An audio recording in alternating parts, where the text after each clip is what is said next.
అమెరికాలో పనిచేయాలనుకునే వారికి ముఖ్యమైన update. US citizenship and immigration services తాజాగా కీలక ప్రకటన చేసింది. 2026 ఆర్థిక సంవత్సరానికి చెందిన H-2B వీసాల రెండో భాగం కోటా ఇప్పటికే పూర్తయింది. 2026 మార్చి 10 తర్వాత వచ్చిన కొత్త అప్లికేషన్లు ఇకపై అంగీకరించారు. ముఖ్యంగా ఏప్రిల్ 1 నుంచి అక్టోబర్ 1 మధ్య పని ప్రారంభించే వారికి ఇది వర్తిస్తుంది. అయితే అదనపు సప్లిమెంటరీ వీసాల కోసం 2, 3 విడత తేదీలు అందుబాటులోకి వచ్చాయి. అర్హులైన వారు ఈ అవకాశాన్ని వినియోగించుకోవచ్చు. అమెరికాలో పనిచేయాలని కలలు కంటున్న వారికి big alert. US citizenship and immigration services తాజాగా కీలక ప్రకటన చేసింది. 2026 ఆర్థిక సంవత్సరానికి చెందిన H-2B వీసాల రెండో భాగానికి గాను కోటా ఇప్పటికే పూర్తయింది. మార్చి 10, 2026 నాటికి ఈ క్యాప్ను చేరుకున్నట్లు అధికారులు వెల్లడించారు.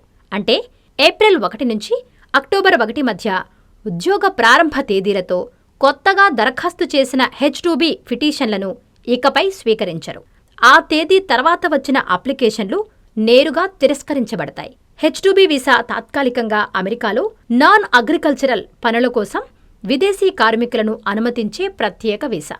ముఖ్యంగా హోటల్, టూరిజం, కన్స్ట్రక్షన్ వంటి రంగాల్లో ఈ వీసా డిమాండ్ చాలా ఎక్కువగా ఉంటుంది. అయితే ఇక్కడ ఒక చిన్న ఊరట కూడా ఉంది.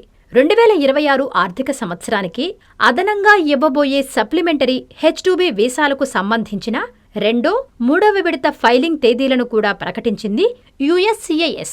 అర్హత ఉన్నవారు ఈ అవకాశాన్ని ఉపయోగించుకోవచ్చు.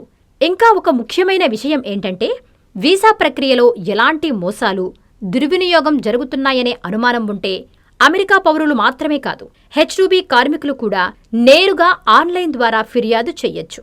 మొత్తానికి H-2B వీసా కోసం అప్లై చెయ్యాలనుకునేవారు ఇకపై మరింత జాగ్రత్తగా ముందుగానే ప్రణాళిక చేసుకోవాల్సిన అవసరం ఉంది.